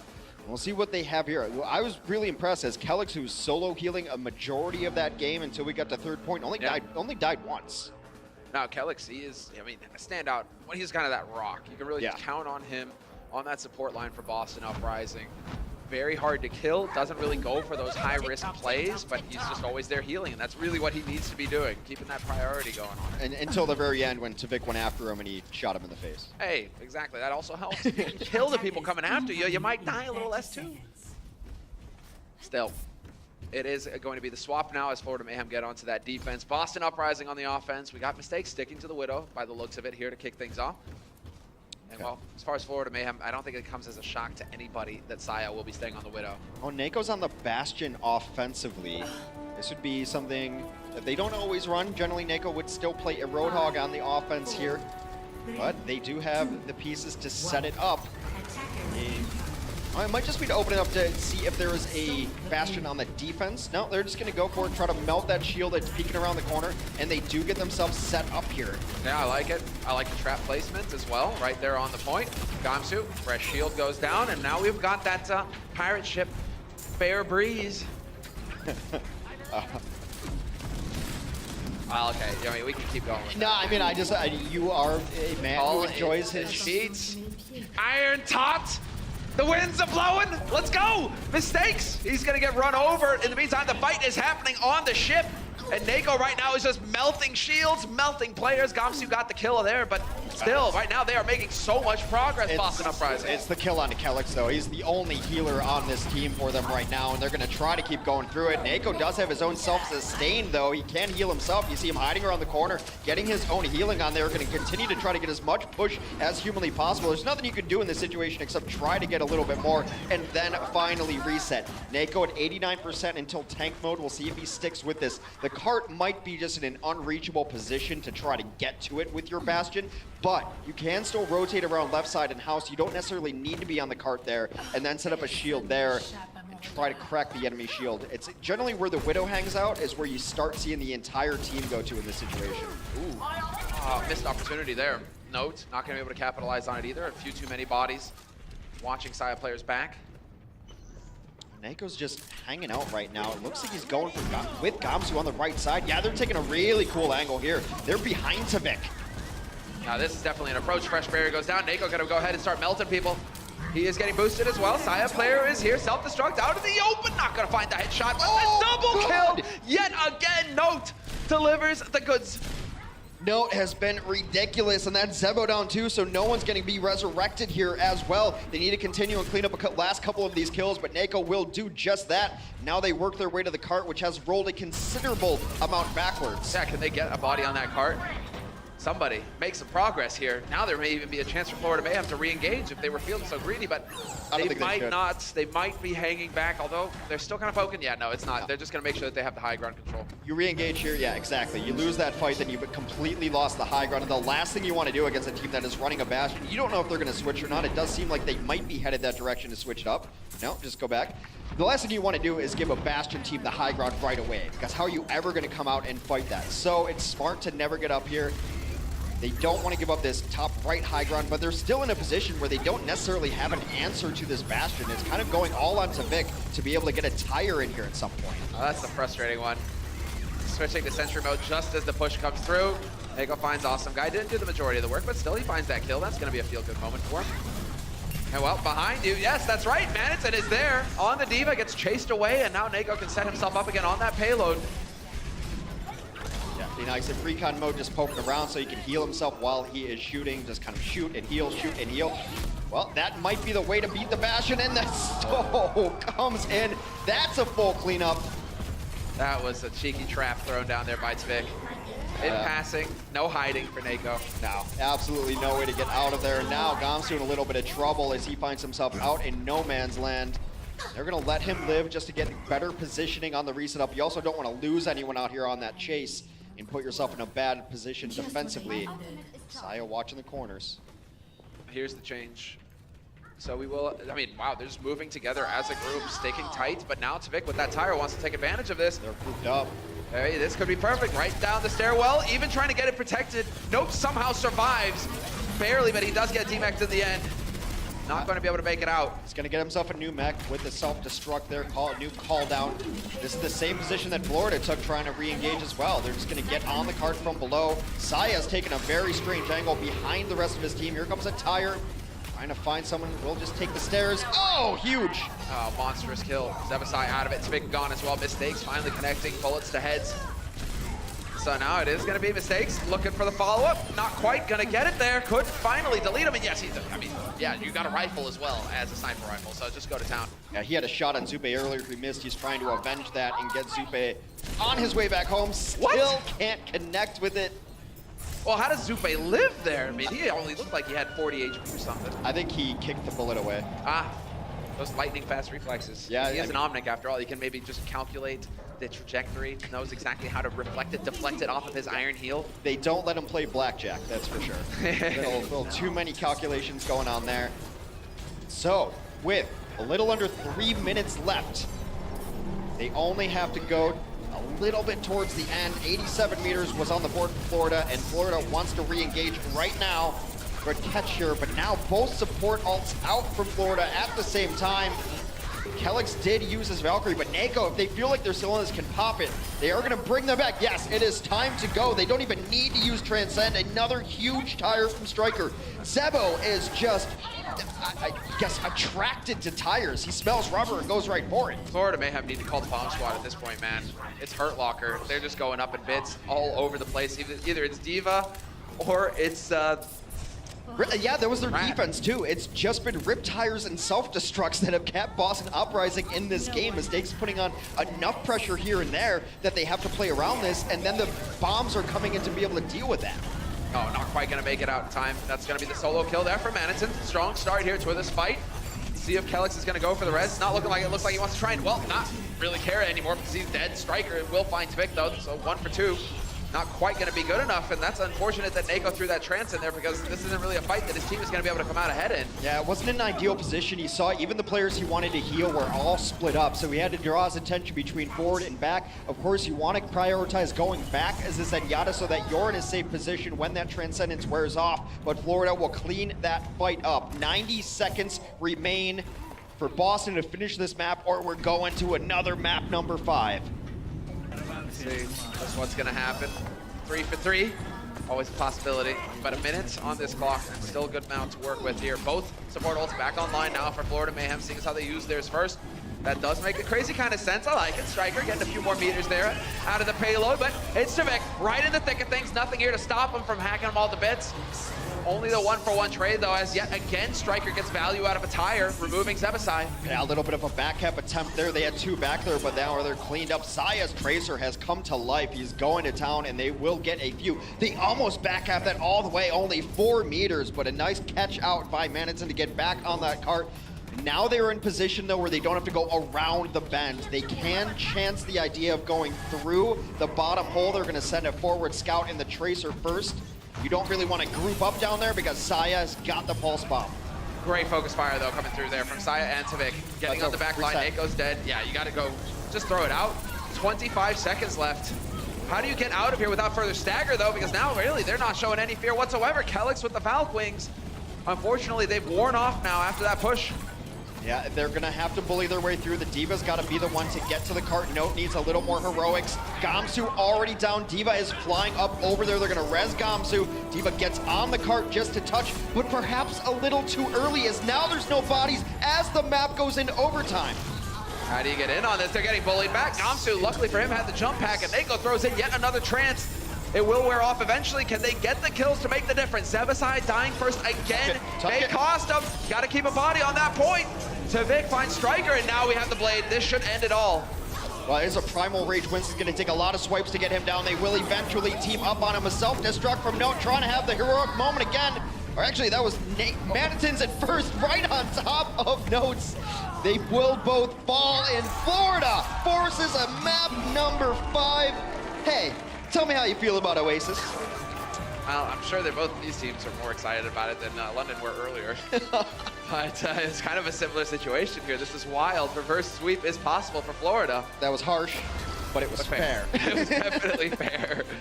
So tied up 2-2, and it's fitting. We're gonna get 3 out of 3 here going to distance. All 5 maps in all of our series today here on Saturday in the Overwatch League. And it will be Boston Uprising. Can they get the confidence to end it here? The way we saw earlier from Philly, or is it going to be Florida Mayhem just sneaking a win out of, well, what could have been total disaster? The Overwatch League is brought to you by Intel, the official computer processor of the Overwatch League. T-Mobile, America's best unlimited network. And by Omen by HP, the official PC and display of the Overwatch League.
there is still a chance here for Florida Mayhem, then that's big. And Boston holding again. They have made this look easy. Swoosh, and Manhattan coming in big, the heroes for Florida Mayhem. Striker dodging around the corner, and this is how you overwhelm teams if you're moving together as 6. All the marbles on the line. It's an incredible game of Overwatch, Matt. A critical game, especially for Boston right now, who are in the lead. They want to keep trying to extend that. They were in the lead. But, I mean, in terms of like the standings in the stage, they're doing pretty good there. Any given Owl Day, man. I mean, you've got Boston upsets NYXL, all these matches today. Now they're on the verge of getting reverse swept by the Florida Mayhem. I don't think anyone predicted this, but it's all according to plan. You're getting double Owl token drops, so we're trying to stretch it out as much as possible, I suppose. Not actually the case, but hey, you'll take the bonus. And when I mentioned that, someone was like, oh, I forgot to log in today. Yeah, of course, Hex. Thanks for reminding me. The one day I don't leave the stream on. Jesus. I could have had like an NYXL skin or something. Yeah, you could have. You could have. No, not going to happen today. But, you know, I promise, whoever wins this set now, since this is their last one of the day, I'm going to buy whatever skin. I think they're both gorgeous skins anyway. I don't have a Boston or a Florida skin yet, so I'm ready for it. Who would you go for? Well, I've got... You know, that's the thing. When we buy skins, it's because, you know, fan of it is a player. I yeah. mean, I've got the Poco Fusion skin. That's right. I got Linkster's Widow. Yeah. I mean, we can just keep going with my Tracers now. Save Yobi. Yeah, I've got Prophet and Save Yobi for Tracer. I've got McCree Pine. I think I would just get a third Tracer skin and right? probably grab Strikers, though. I mean, he's been playing so well. But hey, whoever wins this on that side, and I think, you know, if Florida wins this, might have to get myself a Manhattan Roadhog skin.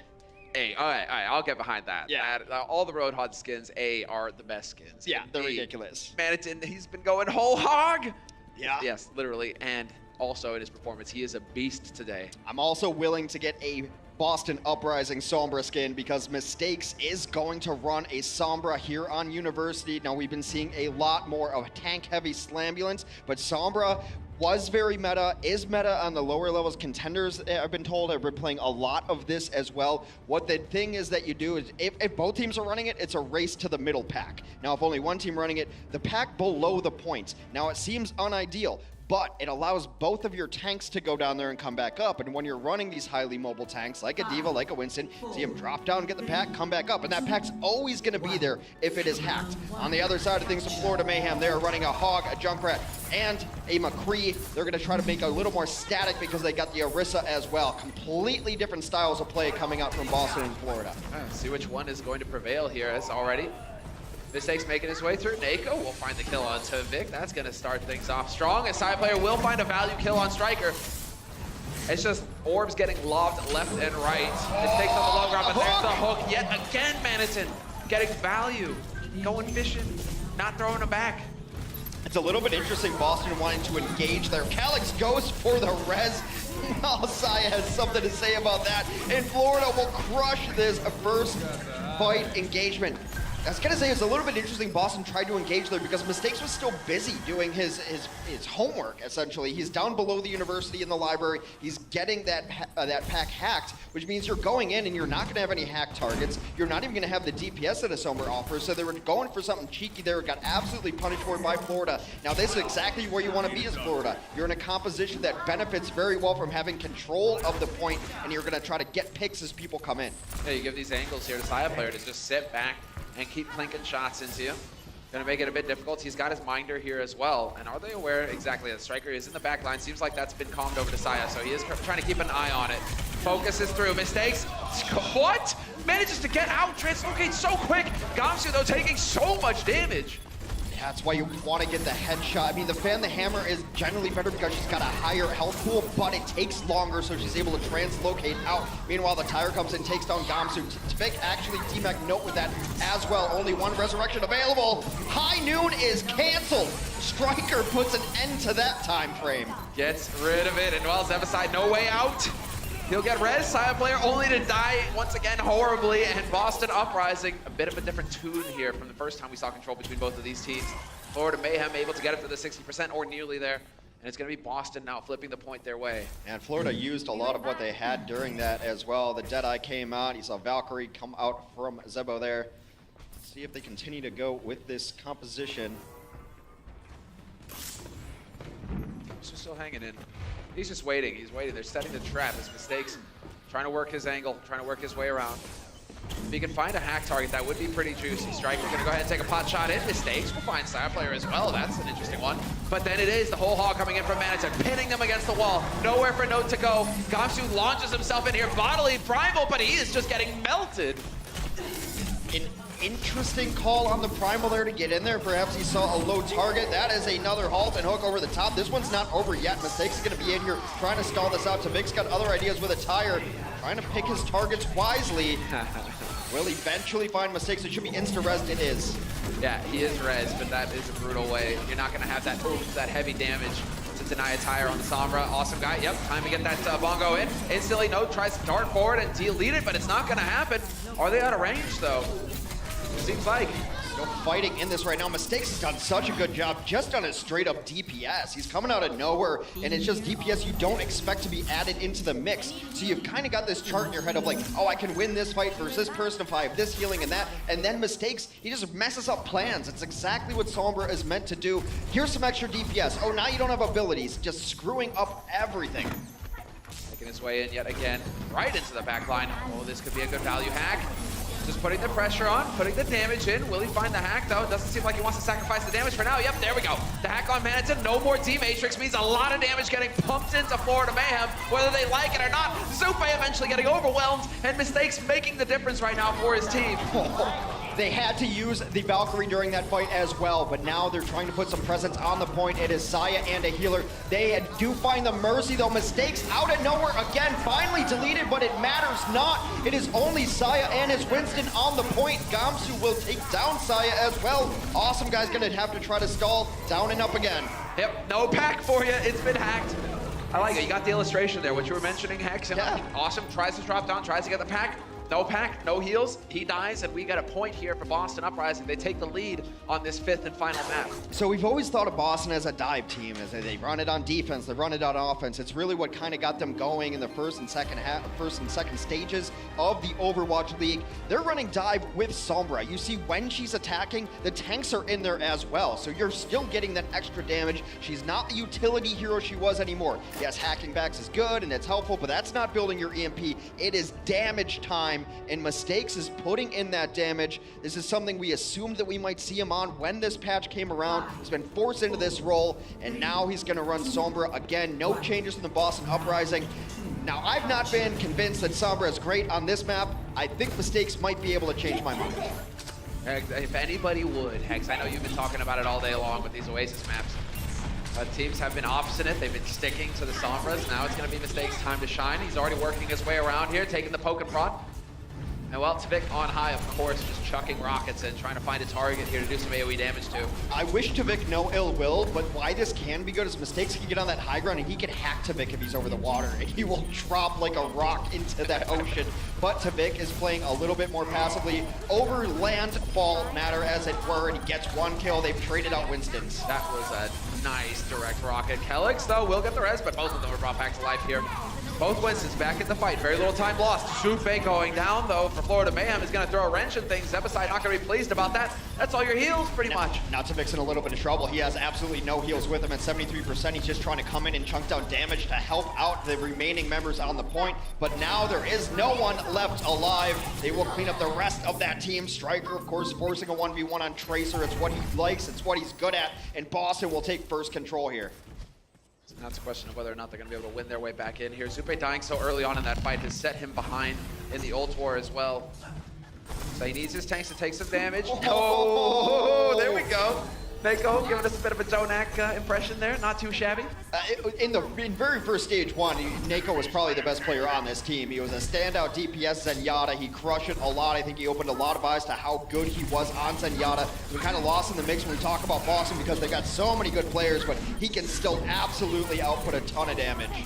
Notably, Striker comes to mind. Manitou on the edge of getting D-Max. Striker still alive. There we go. Here's a present. Guarantees the D-Mac in that case. And while Saya player is gone as well on this point, Manitou will eventually get run down by Gamsu, and Tavik decided to go and take a bath after all. He is off of the edge there. Another team kill. These have been dominant fights from Boston Uprising. It has been really rough going. They've only killed Mistakes twice. Calyx has only fallen twice so far on Oasis. All those numbers seem to be doubled when you look at the Florida Mayhem deaths. It might be time to initiate with a barrier and try to take a fight, but they're not allowing this Fire of Mercy combo to get to the high ground. In fact, they've forced them off of it. Now we're on a McCree and Tracer. I like it. Preemptive health. Not quite going to be finding that shot. So Mistakes is going to be moving his way through here on the edge. He's got that EMP, going to be able to get topped up as well. And well, now it's just a matter of outlasting. Finding the kill on Zebasai, you don't even need to hack this guy. He's already dead.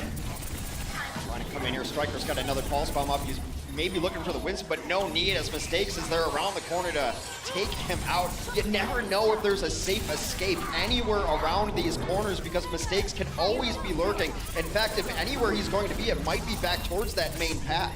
Well, there's the sound barrier getting thrown in here. Zebasai able to get back into this fight quick enough. Now, can he keep his teammates alive? Supe dropping dangerously low. Striker's on the hunt. He knows there's blood in the water. There's a chance here to ruin it for Florida. And sure enough, he'll find Supe. Maniton's out of it as well. Saya player is just a matter of time. There's not going to be enough straight heals there to keep him in it. And Zebasai now going to do the best that he can to stay. And it's not happening.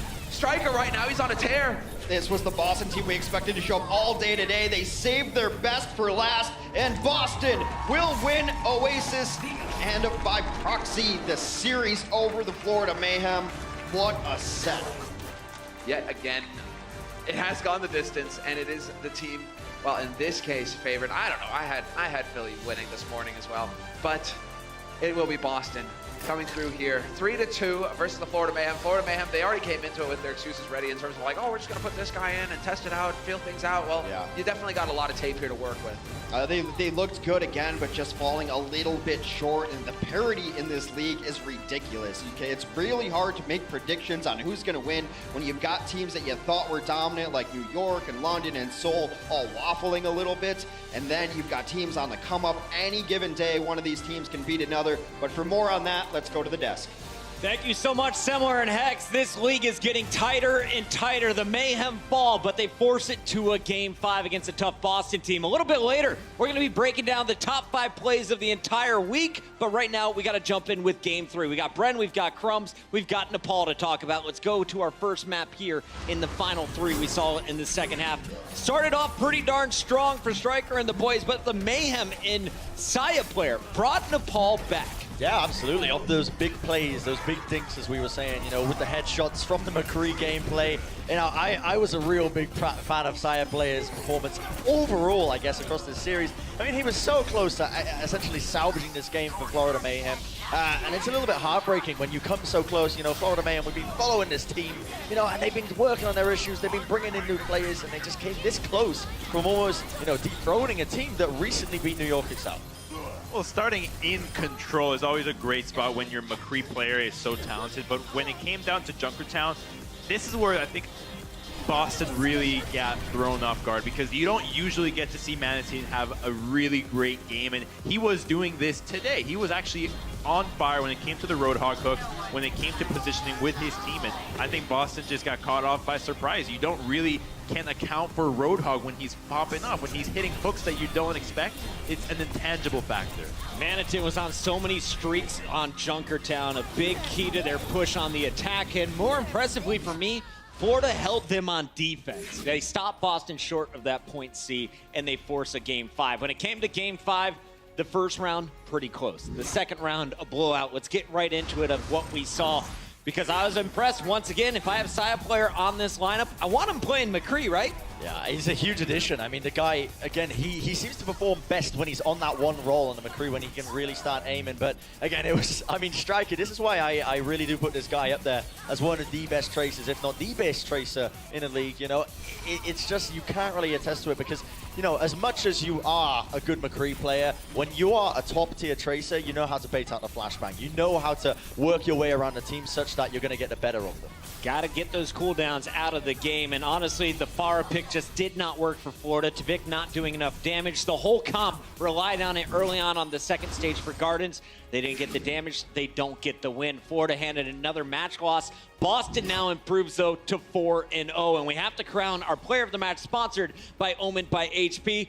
Who we going with today, Crumbs? We are going with Node, actually, the Diva player, and he had a lot of self-destructs that were very impressive. This is my favorite. This is, I mean, the angle is legitimately perfect. It is on the corner of both sides of the wall. Another one of those, but what I liked about his play today was that he was peeling a lot, and he was very consistent in what he was doing. He wasn't really joining the team when any individuals were going for these Hail Mary plays, such as what we saw from Saya player with the McCree, or sometimes we'd see other ones going for individuals.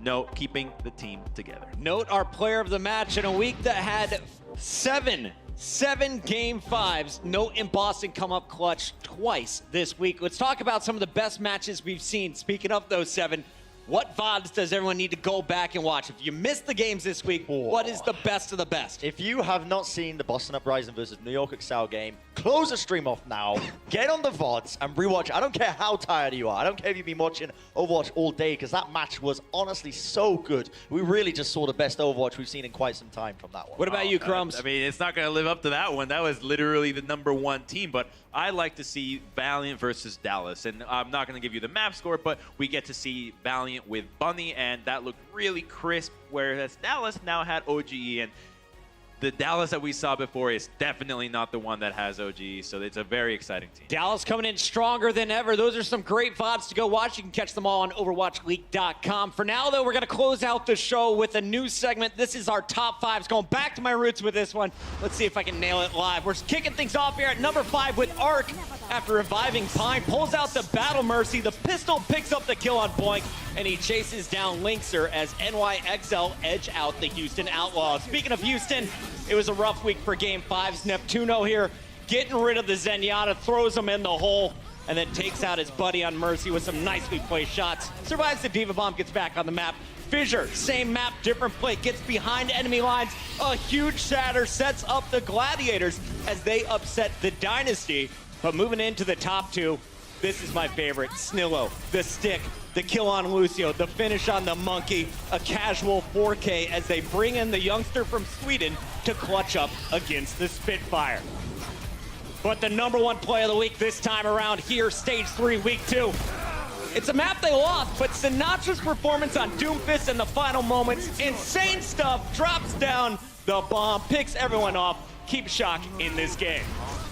I'm out of breath, but that was awesome. Top 5 plays coming your way. Let me know on Twitter. Use the hashtag top5. Use the hashtag OWL 2018. There it is. OWL 2018. And of course, tag me, MLG Puckett. For now, though, we got to talk about next week. I'm not here. Golden Boy's in, and these are the games coming your way. We're going to see the Battle of LA on April 18th. Gladiators versus Valiant. Always a fun one. A rematch of Stage 2 finals. Anybody on Thursday the 19th? You got Philly versus New York. That is the pinnacle of what we've got to offer, really. Yeah, I mean, we got some great games coming up straight away, like across the board. Fantastic stuff. But I got to say, Puckett, as well, I'm impressed by your lung capacity, lad. That was impressive. You were keeping that going for some time. He's OG. He's been doing practicing for for 15 years, my friend. I keep it going. Let's close out the show with a big thanks to everyone who watched on Twitch.tv. Remember, the All Access Pass is free throughout Stage 3.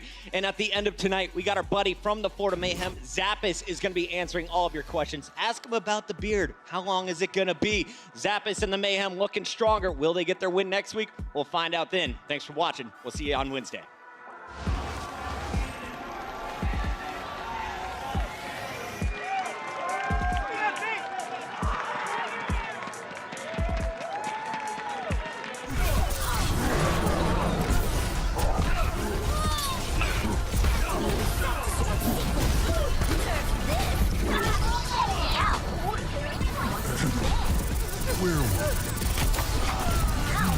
Survival of the fittest. I've reached the objective.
Hello, I'm Sabis from Florida Mayhem, and I'm here to answer your question from the Twitch Overwatch League All Access Pass.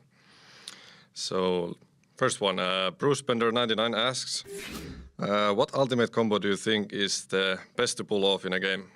I really like the Zarya combos. Probably my favorite one is Zarya plus Hanzo.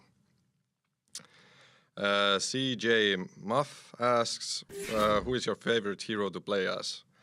I really like to play Mei, even though she is kind of off meta at the moment, but I really enjoyed playing her back when you could play her in a competitive environment. Lenzon1 asks, what is your player number and why did you choose it?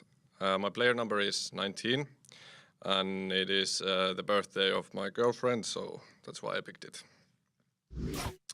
Reptile9 Overwatch asks, what advice can you give to a path to become a pro player? It is a tough path. You need a lot of things to go right with you, but most important thing is to keep playing to improve, and always just every time you play, even though it's quick play, competitive, whatever it is, just like focus on things that you did wrong and what you can do better, and that'll get you far. Rigby asks, do you ever get nervous when walking out? I have never walked out, so again, I guess it's gonna be fun. A Wild Yummy Enters asks, what is my go-to snack? I like bananas and 100 grams. They're really good. They remind me of chocolate in Finland.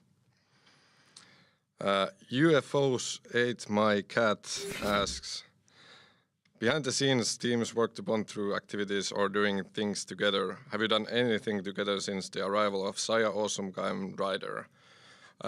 We only had 8 birthday gate with Ryder. We have only been with Saya and Awesome Guy for like 2 weeks, so we didn't have that much time, but we'll definitely do something in the future.